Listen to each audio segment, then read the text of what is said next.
Nessa aula, você vai aprender um conceito importante em linguagens orientadas a objetos. O Kotlin é uma linguagem orientada a objetos, como nós já falamos anteriormente. E ao utilizar uma linguagem orientada a objetos, você consegue utilizar um conceito chamado herança.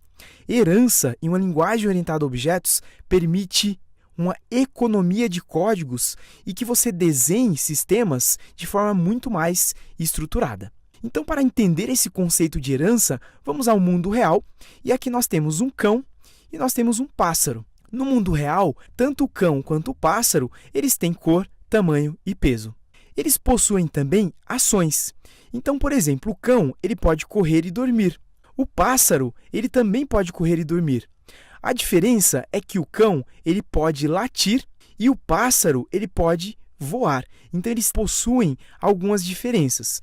Mas o que você observou é que cor, tamanho, peso, ações como correr e dormir, ambos fazem essas mesmas ações e têm essas mesmas propriedades. Agora, ao criar o seu aplicativo, supondo que você tem uma classe cão e uma classe pássaro, perceba que as propriedades cor, tamanho e peso, as ações correr e dormir, elas teriam que ser feitas em cada uma dessas classes. Então, na classe pássaro, teria que ter cor, tamanho e peso, as ações correr e dormir, assim como na classe cão, teria que ter cor, tamanho e peso e as ações correr e dormir. Então, nesse caso, nós estaríamos repetindo o código. E para resolver esse problema, nós podemos utilizar uma outra classe. Então, eu posso criar uma classe animal. Essa classe animal ela teria cor, tamanho e peso. Ela teria as ações correr e dormir, que é comum para o cão e que é comum também para o pássaro. Então, eu poderia ter uma classe principal chamada animal e dentro da classe cão, nós poderíamos colocar, por exemplo, apenas a ação latir. E na classe pássaro, nós poderíamos colocar a ação voar.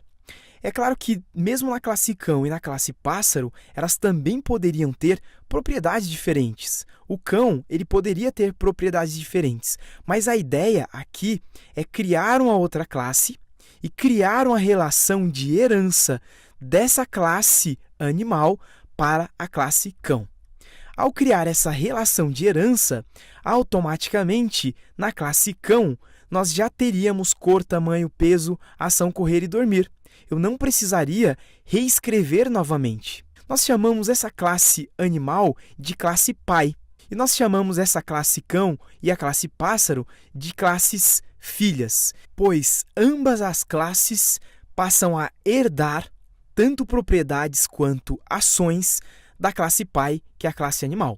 Então, nós temos essa relação e você vai ver já na próxima aula como criar essa relação utilizando a linguagem de programação Kotlin. A ideia, então, é você entender esse conceito de classe pai, que tem cor, tamanho, peso, ações correr e dormir, que são comuns a essas classes filhas, classe cão e classe pássaro. E com isso, nós não precisamos ter a cor, o tamanho e o peso aqui na classe cão ou aqui na classe pássaro. Nós poderíamos criar ações específicas para cada uma delas, mas as ações que são comuns poderiam ficar em uma outra classe. Vamos então para a próxima aula, que vai ficar mais fácil entender como criar isso utilizando programação. Até a nossa próxima aula!